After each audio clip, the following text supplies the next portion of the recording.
What's up guys, it's Matt's Boosted, and if you're watching this video, you've probably got a Corvette C6, or maybe you're thinking about buying one, and you're thinking, man, I see Corvette C6s with the LS2, are they worth buying, or should I get the LS3? Well, I've got a twin-turbo Corvette C6 with the LS2, I've had mine for several years, let's talk about it. Here's the thing, the Corvette C6, it was produced from 2005 to 2007, and the LS2 came out right after LS1, and I think the LS2, it doesn't get the love it deserves because it's kind of the middle child between the LS1 the LS3, you know? The LS3, it does have a little bit more displacement, it has a little bit better flowing head, intake, a little bit better cam, makes a little more power, but the LS2 is still really solid. So if you're looking at Corvettes and you're thinking, man, should I get one with LS2 or LS3? It's gonna come down to a few things. Number one, the biggest thing to think about if you wanna get a Corvette C6 with the LS2, or should you get one with the LS2, is reliability. And to be honest, the LS2 engine is super reliable. I know a lot of guys, I've talked to a lot of guys that have their Corvette C6s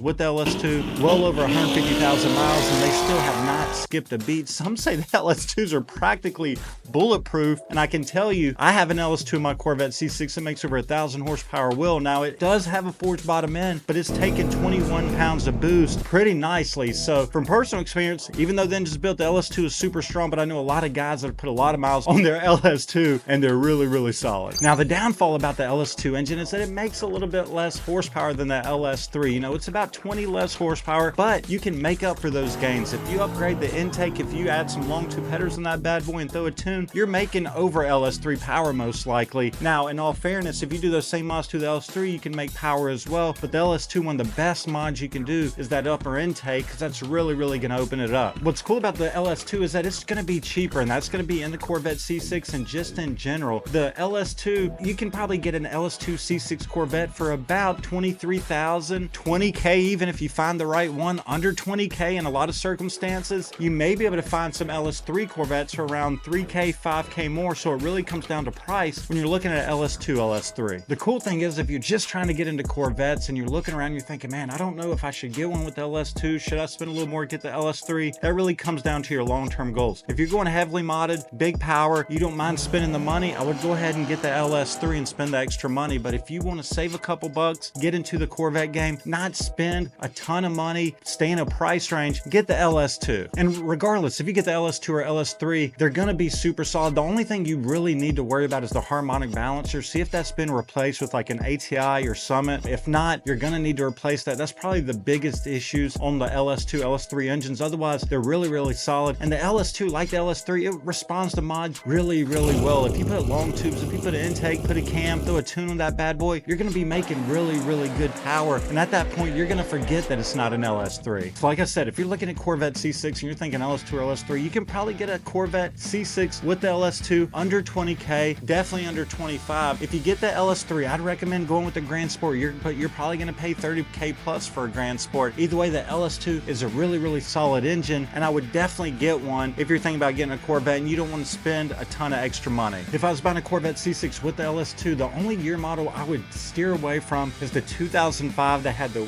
weaker rear differential, and they had the 4-speed automatic transmission in a lot of cases. Stay away from the 2005. You got a 2005, that's no hate towards you, but I'm just saying, if you're gonna get a C6, get one of those with the LS2. I would preferably get a 2007, and if you're gonna get an LS3, get a 2013. You know, there wasn't a big difference in year models, you know, in terms of reliability with the Corvette C6 after 2006, but either way, getting the newest year model is always gonna be the best bet. And overall, you just wanna get something that's got really good maintenance records, that's been taken care of, and you can buy something that's modified. You know, you just got to make sure that it's been tastefully modified, it's been done by a reputable shop, because a lot of guys say, should I buy a car that's modified? Well, you can, and you can save a couple bucks, but you just want to make sure that, like I said, it was done tastefully. Otherwise, it could cost you more money in the long run. Either way, man, I just want to shoot a quick video talking about the Corvette C6 LS2. If you're thinking about getting one and there's some Corvettes with the LS2 and you're thinking about pulling the trigger on it, if they're for the right price, they've got the maintenance history, low miles, I would definitely consider it. The LS2 is still a really solid engine. It's probably one of the most slept on Corvettes in terms of C6s, but I love the LS2 personally. Appreciate you guys watching, man. If you're a fan of Corvette C6 content, if you like BMW content, make sure you like, subscribe. We'll see you guys in the next one.